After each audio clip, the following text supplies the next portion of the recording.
Powerful people can abuse their position, and the community expects them to be held accountable. That's where the KPBS investigations team comes in. If you have a tip for us, send an email to investigations@kpbs.org or message on the Signal app at 619-594-8177.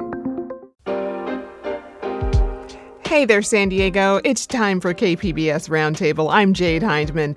ICE is rapidly expanding across the U.S., San Diego included. We'll tell you about a new investigation into what the agency has been doing in the dark.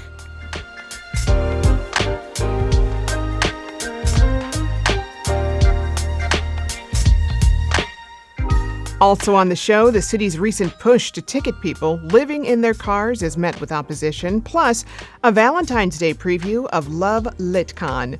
That's ahead on KPBS Roundtable.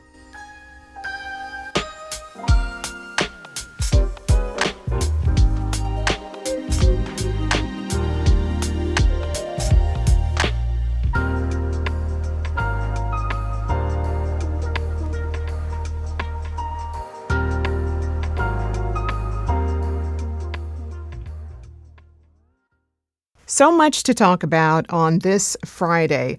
Homeland Security Secretary Kristi Noem was at the Otay Mesa Federal Building yesterday to talk about drug seizures and drum support for immigration enforcement. Noem spoke in front of what she said were evidence boxes full of drugs and over the sound of sirens, which seemed to be turned on in an attempt to drown out nearby protesters. Now, the men and women here at Otay Mesa are heroes who work around the clock to make sure that they're keeping Americans safe. Fentanyl has killed countless Americans who still should be here with us today. In fact, I've met with many parents who've lost children to fentanyl poisoning. U.S. fentanyl deaths dropped under President Biden in 2023. Experts point to the growing availability of Narcan. Meanwhile, Noem's Department of Homeland Security is expected to shut down this weekend after lawmakers were unable to come to a funding agreement. Democrats are demanding ICE reforms like the elimination of masks. A White House counterproposal was rejected. Democrats say the offer fell short of what they wanted. So as negotiations continue, DHS funding is out for at least 10 days. Immigration enforcement, though, is expected to stay busy during the shutdown, and busy they have been, which brings us to our top segment. New reporting by Wired magazine reveals a secret campaign by Immigration and Customs Enforcement to expand their physical presence across the country. Federal records show more than 150 leases on office spaces for new facilities in nearly every state. That includes one here in San Diego. And many of these facilities will be open near communal spaces like elementary schools and places of worship. Joining me to talk about her reporting is Leah Feiger. She's senior politics editor with Wired. Leah, welcome to the Roundtable. Thank you so much for having me. Glad to have you here. So, listen, there's a lot to unpack here. But first, I want to ask you, how did this story get on your radar? Yeah, so I think the way that so many of our stories at Wired start is really with a very technical, almost mechanical question, which is, where were all of these ICE employees going to literally sit and be based? And to back up a little bit, since President Donald Trump took office, ICE has more than doubled in size. DHS claims that the agency now has over 22,000 officers and agents stationed around the country. They've received nearly $80 billion from the Big Beautiful Bill. So with all of this, quite literally, where were people going to go? So that was the guiding question that I used going into this to really try and figure out, okay, are we talking like just only expanded offices? Are we talking a couple of cities? Where should we be looking here? And that's when we found out that it was everywhere. Wow. So when we hear ICE facility, a lot of people might think of detention facilities, which are also expanding across the country and also known as black sites due to their clandestine nature. But to be clear, that's not necessarily what we're talking about here, right? Exactly. So, yeah, our reporting doesn't necessarily refer to where these warehouse detention facilities. There's been so much great reporting on them from Bloomberg to the Washington Post to a lot of great local papers. These offices that we reported on really appear to be leasing spaces or plans for leasing spaces for ICE's enforcement and removal operations, which is known as the ERO, and the Office of Principal Legal Advisor, which is known as OPLA. And these are ICE divisions, and they're located across the country. So ERO is tasked with immigration enforcement. That includes the arrest, the detention, and removal of immigrants. These are agents that you are seeing on the news. And OPLA is the legal arm of ICE. So these are the lawyers that litigate all sorts of removal cases, including those against terrorists, human rights abusers, quote unquote criminal aliens. All for DHS. So for some of these facilities that we've been reporting on, the plans for rentals and expansions, we could also just be talking about offices full of lawyers. But that's still really, really important because these lawyers need to be, for example, nearby these warehouse detention facilities that you mentioned in order to quite literally process the legal paperwork about the people situated inside. This is a really important arm of ICE. Wow. You label this months-long operation to expand ICE offices a secret campaign. Why is that? Yeah, so we call this secret because in numerous memos and documents that I viewed, DHS asked GSA, which is the General Services Administration, which is where, a lot of our reporting is about because they're the branch of the government that handles internal IT and also government leasing. But anyway, DHS asked GSA explicitly to disregard usual government lease procurement procedures and actually even hide listings due to quote unquote national security concerns. We have so many different memos to this effect, and it really paints kind of a wild picture from the fall of 2025 through starting in September. We have a memo from September 10th from OPLA, ICE's legal division, where a representative asks GSA to look past the usual leasing procedures and use the unusual and compelling urgency justification, which is basically this government statute that states that if they were not to get their leases done quickly, quietly, and swiftly, then there was going to be a whole issue. We viewed other memos of this nature sent by different branches of ICE. We also viewed a memo that was sent on September 24th from a DHS official to GSA asking that the agency not publicize leasing information. That might sound kind of random, like, well, why does it matter that they're publicizing this? That's quite literally what this agency does. They seek contracts, they seek leases. It's supposed to be this entirely fair and very transparent process. So the fact that they sent this email and they recognized in this request that it was outside of the normal process and then said that it was due to national security concerns and recent attacks against ICE, that they didn't want these lease locations to be publicized. To be clear, while ICE locations have attracted protests, there haven't actually been any known attacks on ICE offices. So this was just yet another thing of like, okay, they're really trying to keep this really quiet. And that was really to aid just the fast expansion across the country. Yeah, sounds like a solution looking for a problem there. Yeah. But again, you really emphasize, this rapid speed at which these leases are being acquired. I mean, talk to me a bit about that. Yeah, government work doesn't usually happen this quickly, for better or for worse. And that's partially because of bureaucracy, but it's also in order to have the public and relevant stakeholders weigh in. Like there is a very serious part of government process that is actively slow in order to allow for that, in order to allow for this outside input. That just clearly didn't happen here. And as the Trump administration continues supporting ICE's rapid expansion and growth, the checks and balances for its power and spread are appearing virtually non-existent. So we can't talk about the secrecy without talking about the speed. It's just too much for your average American resident, lawyer, journalist, anyone to keep up with. But people really should know that if they go to the dentist, drop their kids off at preschool, go to church, wherever they're trying to go, that they're within walking distance of ICE facilities. So let's put this growth into perspective here. Do you have any sense of how many of these offices existed in years past?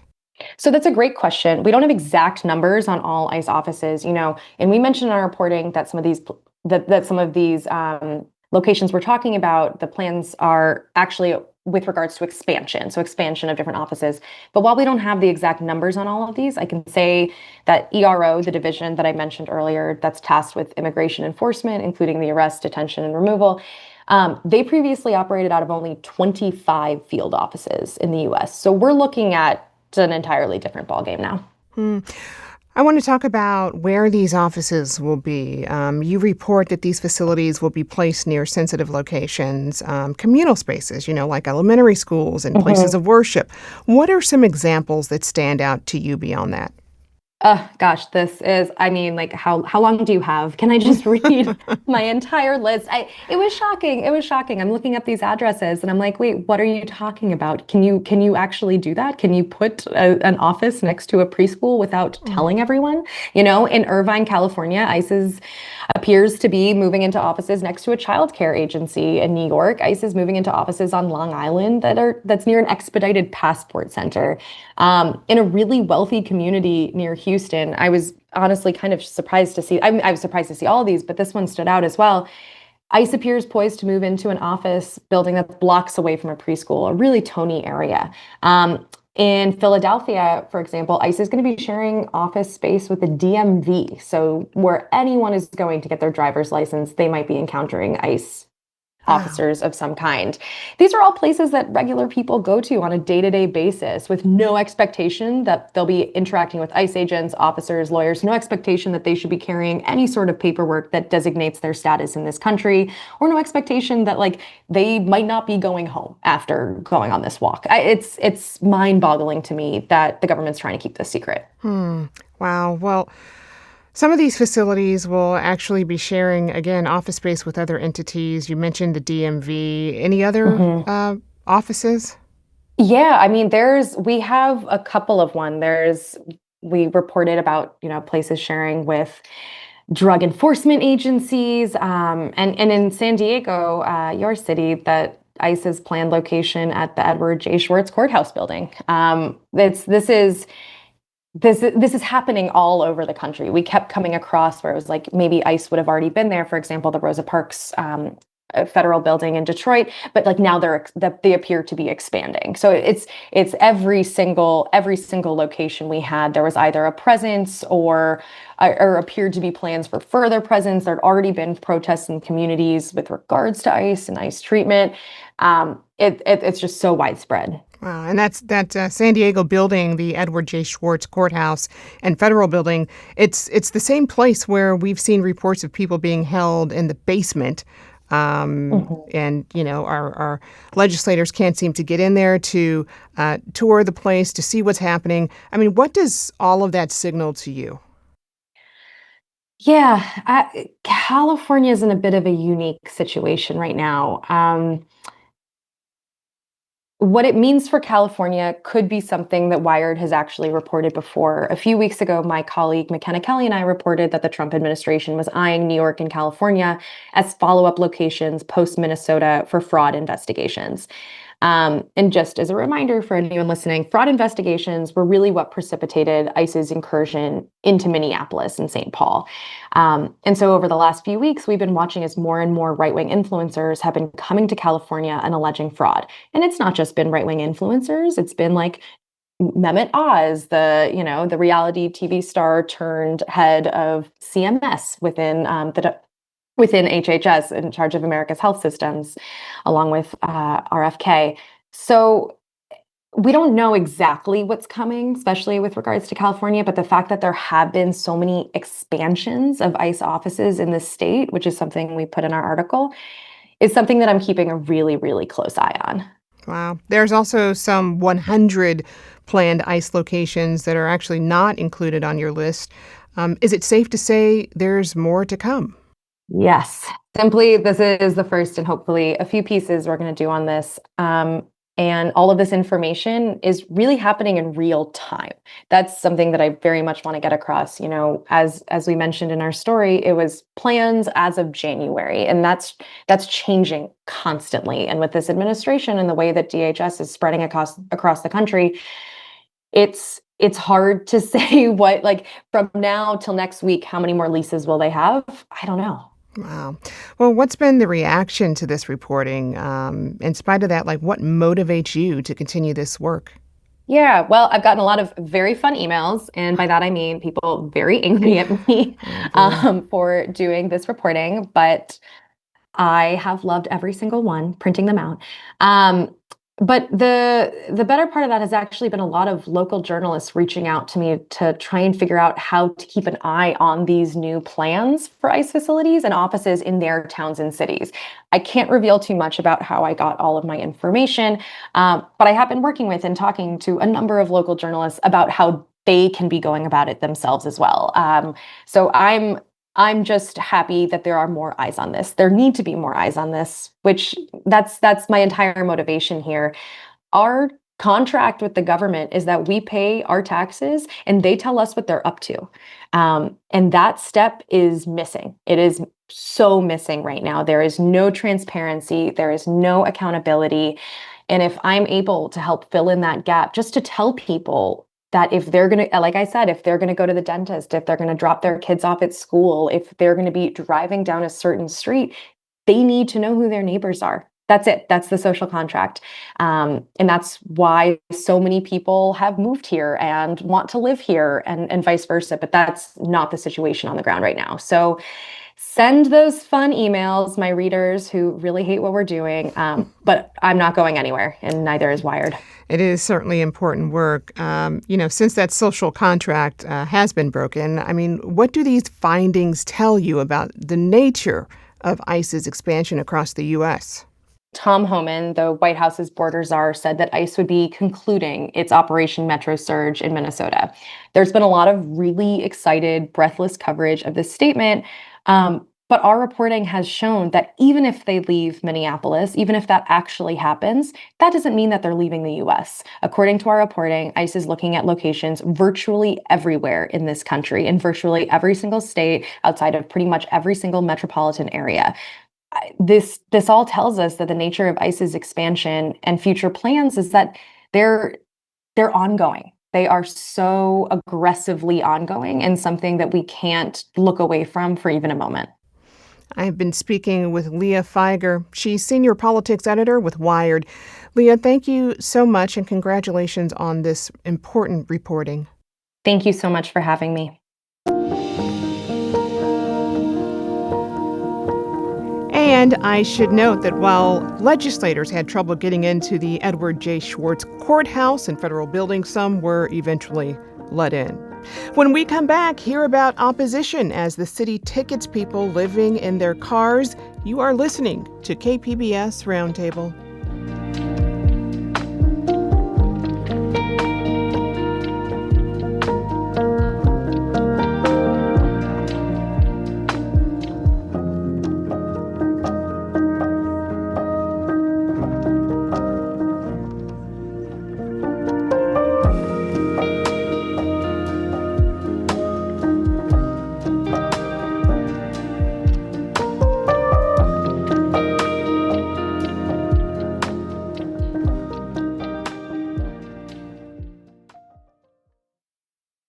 Welcome back to KPBS Roundtable. I'm Jade Hindman, in for Andrew Bracken.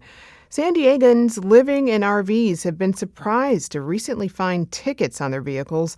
Now some of them are organizing to fight back. Earlier this week, protesters gathered to demand support from city council members. Francis Yasmin Modiwala was at the protest. These are hardworking San Diegans who are trying to put food into their kids' bellies, just like all of us. And right now, they're getting penalized nightly, sometimes twice in the same night. They've gotten ticketed. And all the money that they're making trying to survive is then going into these parking tickets. Local leaders say safe parking sites are a viable alternative, but not everyone agrees. Joining me to talk about his recent reporting is Blake Nelson. He covers homelessness for the San Diego Union Tribune. Blake, welcome to the Roundtable. Hey, thanks for having me. Glad to have you on here. So earlier this week, about a dozen people gathered to protest the city's recent push to ticket people living out of their vehicles. So first, can you tell me about this push? Yeah, so there's been mounting frustration since police resumed ticketing folks for sleeping in their vehicles, especially oversized vehicles, last summer. And the tickets themselves, they started at about $112 per violation. That's since been raised to about $173. But where folks are really getting hit hard is when a lot of these families say they can't afford any sort of housing, and so they're living in these RVs. The tickets have started accumulating, and some now owe $1,000, $2,000, $4,000. So a group of them have organized what they're calling an RV tenants union to try to push back. Wow. So that really kind of puts people in a bad cycle there. Yeah. Well, just curious to know their living situation. I mean, what can you tell me about how people are living out of their vehicles? What do you know about them? A lot of these people have jobs. They are working night shifts at tow companies. One woman works at a yacht club. A lot of irony there. And they are doing their absolute best to make ends meet. In some cases, like one woman is in drug recovery right now. She had just gotten out of a halfway house when the program ended. The only thing she could afford was her RV. And so she's staying there trying to save up money in order to afford something more permanent. But after years of neighbors, especially in the Mission Bay area, complaining about people staying in their RVs, being parked for long stretches of time on public streets, the city council, city leaders, and police have started issuing some of these tickets to try to move people to the designated safe parking sites. Yeah, and, I think in the case of people living in RVs, some people may think, hey, why not stay in some of those safe parking spaces in parking lots? But there are limiting factors there as well, right? Yes. So there are several what are called safe parking lots all over the city. And I should say I have been on many of them, and I've talked to many folks where these sites work great for them. They are able to have a safe place to sleep at night. Then they go to work. They take their kids to school. It's going fine. So there's absolutely a segment of the population where this is working great. There are other folks who are saying that these sites are not viable options for them. In particular, disabled, older, and very, very low-income individuals who in particular are frustrated about the requirement at some of these lots that they have to move out every morning. The main one we're talking about here is called H Barracks. It's a very large parking lot, essentially between the Liberty Station shopping area and the airport. There's 190 spaces there. Most of those are for RVs. But the permit that the city got from the state only allows overnight parking.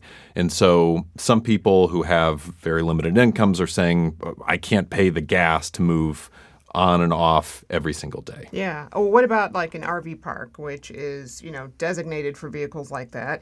What are the limiting factors there?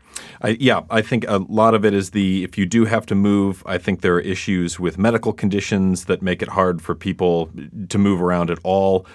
In some of these cases, you have families that have an RV and they have like a traditional sedan. They live in the RV. They use the sedan to get to work, to get to doctor's appointments, to take their kids to school.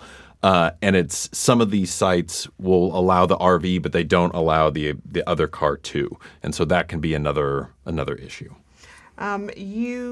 Just to get like a sense of these fines, it sounds like they can really rack up, obviously. You spoke with Andre Parrish. What did he tell you about the cost there? So he and his wife, yes, are one of these families that they have an RV that they live in. They also have a car that he uses to get to work. They are hoping to move into a retirement complex soon. He's 57. His wife is 67. But at their most recent count, they have about $4,000 in parking fines between the two vehicles. They were staying at a safe sleeping site several months ago. One of their dogs, they have two Akitas, got into a tussle with another dog, and they were basically told, we can't have the dogs here, and they decided to leave in order to keep the dogs. So the issues can just sort of compound as far as what can keep people from some of the resources that are available. That do exist. Wow. Well, the city maintains that if there's space in safe parking sites like H Barracks, people shouldn't be in those other areas where they're being ticketed. But how do residents feel about that? So some are fine with it, but other residents who are living in RVs just feel that H Barracks is too far away. It's not close to their work. And again, the overnight thing is a deal breaker for some of these folks. And a lot of this comes back to a court case that we thought was all settled in 2024. A local attorney named Ann Menashe had sued on behalf of several people who were being ticketed for sleeping in their vehicles. And the city said, all right, fine, we'll stop ticketing as long as there is no other place to put these folks.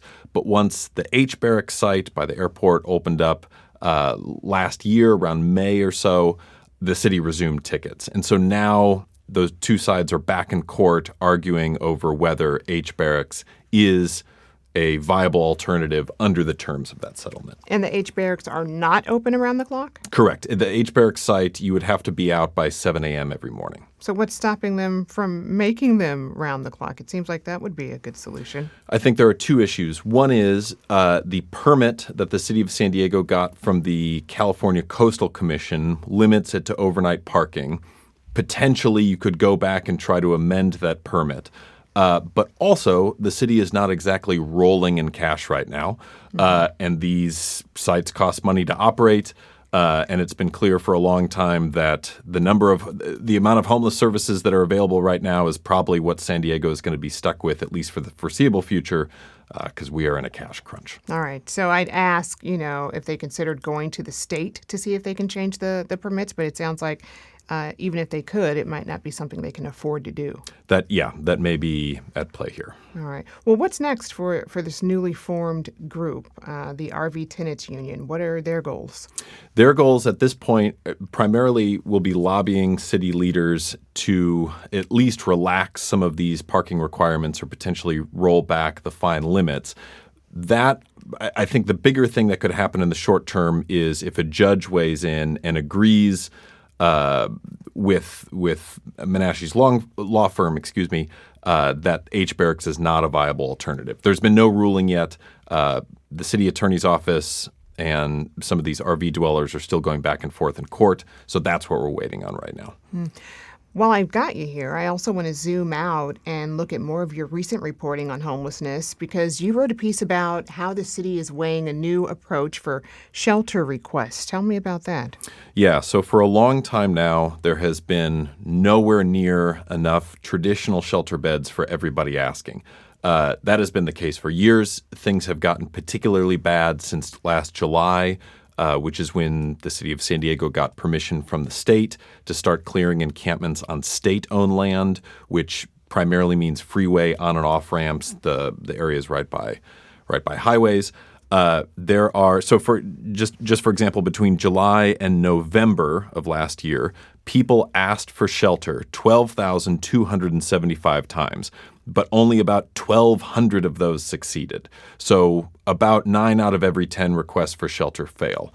So the current system for asking for shelter doesn't really take someone's vulnerability into account. The idea is everyone deserves a safe place to sleep. If you go and ask an outreach worker or police officer for shelter, you should be able to get in line. And where some city leaders, especially at the Housing Commission, are in the early stages are discussing, do we need to create a vulnerability, list, some sort of algorithm to take into account, are we looking at someone who's pregnant, who's elderly, to try to give them a higher priority in getting a shelter bed. Can I add one more thing on that? Please. I would say privately funded shelter beds can do this differently. So Father Joe's, for example, the shelter beds it pays with private dollars through donors, they have vulnerability lists. And other organizations do the same thing, but it is just traditional shelter beds that are funded directly through the city. What's been the response to the idea of a vulnerability list? I mean, there's certainly openness to it when I've called leaders at Alpha Project, Father Joe's, when I've talked to folks who are living outside. I think in theory people are open to it, but there's also a widespread acknowledgement that we need more places for people to go, certainly housing. nowhere near enough shelter beds, but we're also facing some tight budgets. Yeah. Well, you report that one factor really driving a surge in shelter demand is San Diego's decision to expand encampment sweeps. Talk to me about that. Yeah, so I think all of us have noticed just anecdotally that a lot more tents were visible by highway on and off ramps. Basically, when the city of San Diego passed its camping ban, its unsafe camping ordinance a few years ago, some people moved to that state-managed property, generally managed by the California Department of Transportation or Caltrans, because that was beyond police's jurisdiction. So the city of San Diego now has an agreement with Caltrans that I believe the mayor would like to expand. This came up during his State of the City address. That gives local cleaning crews and local outreach workers who can offer services more authority to go on this state-managed property. But when this shift happened, when these encampment sweeps expanded in July, that also corresponded with a surge in shelter requests. Earlier this week, San Diego County leaders also announced interactive dashboards to track the region's progress on homelessness. What are your thoughts on that effort? Yes. So without going down an hour-long rabbit hole, there's a lot of different ways to quantify homelessness, and there's a lot of different groups doing it, and they all have different methods, and it can be very confusing. So the thing that just came out is the County of San Diego has published an interactive dashboard that you can find on the county's website that just gives you numbers for unincorporated communities, which is nice because we get some data on unincorporated areas like Alpine, Fallbrook, Lakeside. We get some of that in the annual point-in-time count, but it's limited. It's only once a year. So now we should be getting some numbers once a month going forward, which is nice. It is. But looking at those numbers, what do they tell you about the homelessness picture in San Diego right now? It's, there is a lot of homelessness. The most recent population count as far as unsheltered people who are living outside or in vehicles, this new dashboard has the number at a little more than 200 people, again, just for unincorporated areas. And that's about in line with what we've been seeing with other tallies. I think where this dashboard could really be helpful is they also give some program-specific statistics. So there's this one voucher program that helps people pay rent, and the dashboard lets you see that actually there's X number of vouchers still available that haven't been used. And so that should be helpful both for journalists tracking how money is being spent and also residents who could benefit from vouchers like these. Does it give us an idea of what's more helpful and what's less helpful? No, well, at least not in a super easy way. Obviously, the thing that you sort of immediately look for is this program getting people into housing? But where that starts to get a little tricky is different programs can be serving vastly different populations and vastly different types of people. So, you wouldn't want to compare health rates in an emergency room with health rates in like a healthy mom-baby room in a hospital. So it can be a little tricky in comparing program to program just with that stat. Well, I always appreciate your reporting.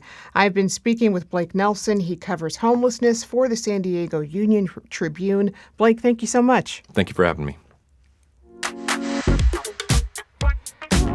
Stay tuned. We've got a Valentine's Day preview of LoveLitCon when KPBS Roundtable returns.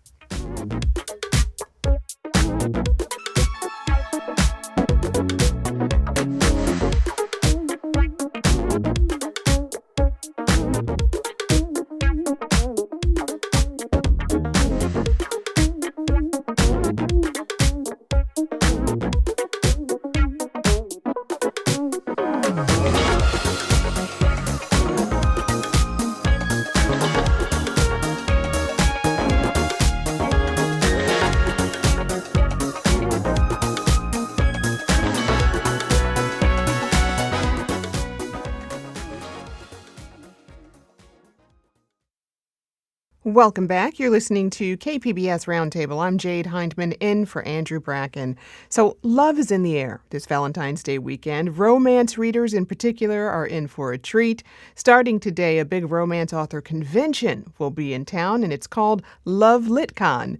Joining me to talk more about it is KPBS web producer Leslie Gonzalez. Leslie, welcome. Thank you, Jade. I'm happy to be here. Happy to have you here. So, some people might be surprised to hear about a convention that focuses just on romance, but it is a huge genre. It's a billion-dollar industry, as a matter of fact. Can you talk more about the popularity of romance books? I mean, why is it a genre that so many people are attracted to? Oh, absolutely. I mean, as an avid reader of both fantasy and romance, I can safely say that I think what draws a lot of readers' attention is a lot of the time the protagonists are often seen as a strong focal point of perseverance. And a lot of times, especially in romances, a lot of, I want to say, women gravitate towards it because it's being seen in characters who are often unseen in that genre. So you have a character who encounters a romantic interest, and consent is such a huge part of it. And, you know, them finding their way in the world and actually overcome the trials, tribulations, and actually finding empowerment from that is also just as encapsulating for them. So it's an adventure that's meant to, I guess, rouse the reader and also just fall in love with them at the same time as they're falling in love. And it just invokes so much beautiful emotion along the way, too. Well, what's your own relationship to romance books? My personal relationship is, it's the feels. I love I just like the buildup of it all. The way that you can relate to the characters, I think, is my personal connection to them, because as you're reading them, you kind of see that relatability between them. And you can't help but to think that you're rooting for them along the ways. And for me, that connection has always been like a comfort for me when I'm reading, because then you kind of, you believe in love, as twisted and fantastical it could be. Yeah. But at the same time, it makes you, I don't know, gives you a positive feel to it, even if you're sobbing at 2 a.m. And it's always a nice, warm, fuzzy ending, right? Oh, yeah, absolutely. You know? We believe in happily ever afters here, Jade. Yes. All right. Well, let's talk more about the convention itself, because this is actually the inaugural year of LoveLitCon. So how did it first come to be? Well, it was created, or the brainchild of 2 event coordinators or space coordinators named Cam Bowman and Amelia Salura. And they both had experience in event coordination, and they're both avid readers. They love reading and romance in general. So they would go visit book conventions throughout the country, and primarily a lot of those conventions were focused more towards the East Coast. And they conveyed how they would sit in these conventions and they would go, oh, you know what, we can tweak this if only they had this. And they eventually created their own company called Flock and decided, you know what, we can absolutely do something like this.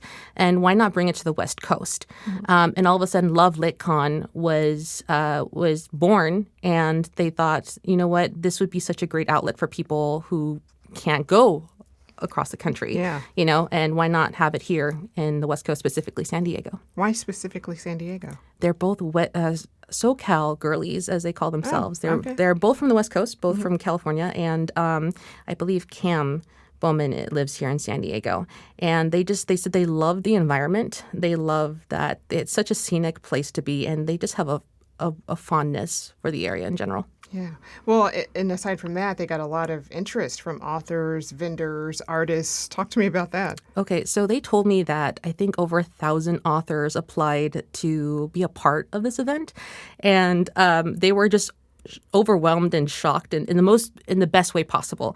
They had authors from Europe to Canada to here at home in the United States asking to participate, and they had to narrow it down to I think about 100 authors to come to the convention, and to them the feedback they got from people in general who wanted this, and the authors and the vendors and people who wanted to celebrate in the same space has been such a positive experience for them. Well, what did they say about their hopes for the convention? From what they've told me, is that they are hoping to make San Diego their home. They said this would be the first of what they assume to be many more conventions down the road. When asking them if it's more of a movable convention, oh no, they're rooted in San Diego for sure. And who knows how much bigger it could get over the years. But for now, they're just wanting to see what it looks like this weekend, and start planning ahead to see what's to come after. And actually, we've got a clip from Amelia Salura. She's co-founder of LoveLitCon, and this is what she had to say. Our big goal and what our line is, what we keep saying in our team meetings, is it's happily ever after for everyone. Like, we want everyone, no matter what your walk of life is, no matter where you live, that there's a happily ever after for everyone, and romance novels provide that. Well, like any convention, there will be a lot of panels and signings to check out. What are some of the more unique ones that stood out to you? The unique ones that I found, I mean, they do have the panels and how to get involved in the publishing world, and that's what interests me. But really what interests me was that they have such a diverse vendors list, anywhere from, purchasing books to T-shirts. But one in particular that I thought was really unique was a tattoo artist that's going to be there. Oh, nice. And she'll be doing specifically romance-type tattoos. That's her niche. That's what she does. So I'm really... Sometimes that can be a mistake, yes? A passionate mistake. It's perfectly on theme. Very much. Well, you also did a story on a tattoo artist who'll be tattooing people right here at the convention. As you mentioned, tell me about that artist. Yes, her name is Bird. She goes by Bird. And she is not new to convention sites. She does pop-ups too. But she primarily does tattoos with a Renaissance style. And it wasn't until, I want to say, a few years ago, she did like a fan art of one of the characters from a popular series, the Throne of Glass series by Sarah J. Maas. And she posted it online, and she received, an instant message asking, hey, I would love that tattoo. And she never thought they would want to have this tattoo, and all of a sudden it became popular for her, and it became something lucrative for her personally, and it kind of just went forward from there. And she thought, going to conventions later on, that people who sell their prints or sell just art, she goes, you know what, I think I could do better, and I can actually do the tattoos at the convention centers. So she kind of had these two spaces, these two ideas, and they collided, and she just took off with that. Wow. And Bird actually talks about why she thinks bookish tattoos are resonating with people. Take a listen to this clip. People who get bookish tattoos aren't just getting like a book because they like reading anymore. It really is like symbolism within the book that they relate so heavily with, and like with those characters. And I think that's why I really enjoy doing it. Wow. So are you considering a tattoo for yourself? Oh, in another world, maybe. My mother has avidly said that she chased me with a potato peeler if I went. Oh my! Ouch!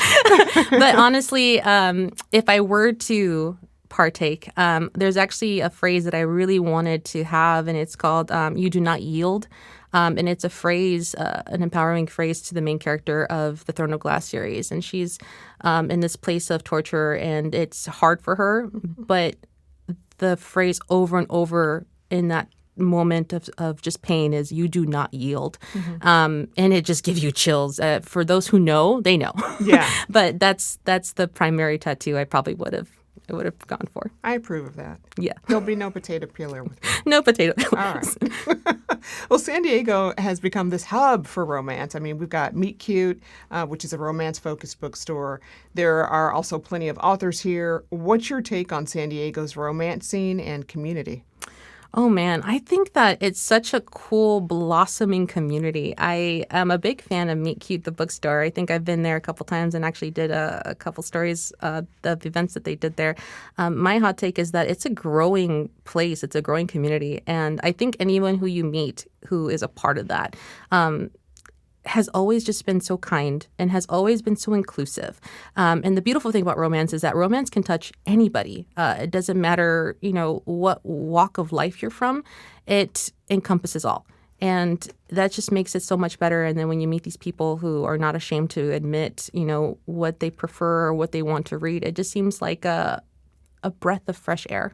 Wow. One thing that is really cool about these conventions is just the passion that drives it, from both the creators and the fans. Is that something you also feel when you cover cons like this one? I do. I think, honestly, what surges me most when I attend to these conferences is the people and the camaraderie.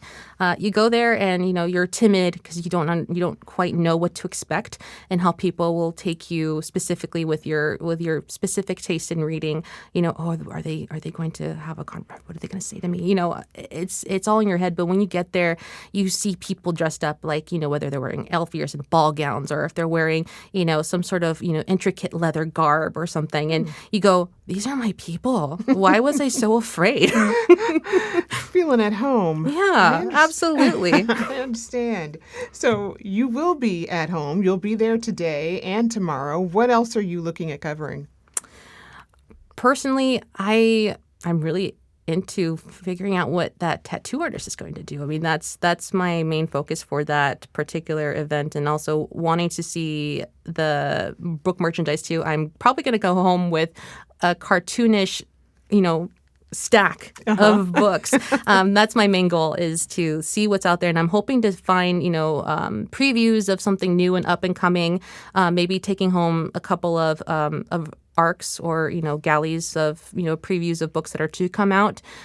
So I'm just kind of there to get my appetite going on what's the next read. Yeah. Well, in the last few seconds, what do people need to know if they want to go check out LoveLitCon? Just go in with an open mind, an open heart, and you too can have a happily ever after this Valentine's Day weekend. All right, then. I've been speaking with KPBS web producer Leslie Gonzalez. LoveLitCon will kick off today and run through Sunday at the Sheraton San Diego Resort on Harbor Island. You can find a link and more coverage at kpbs.org/midday. Leslie, thanks. Thank you, Jade.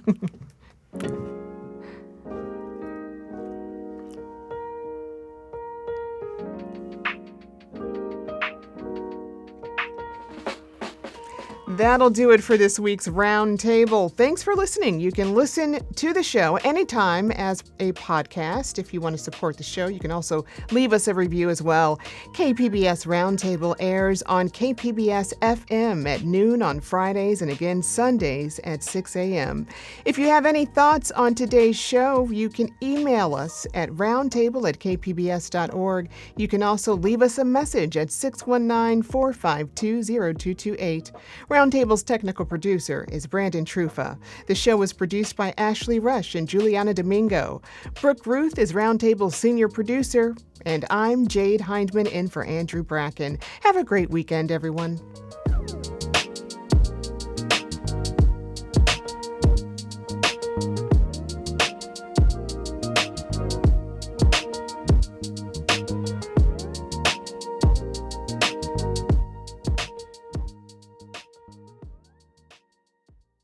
KPBS has partnered with StoryCorps for the One Small Step program. We invite you to sign up to have a conversation with a person that may have different views, so you may talk, not about politics, but to understand each other better. Sign up at kpbs.org/onesmallstep.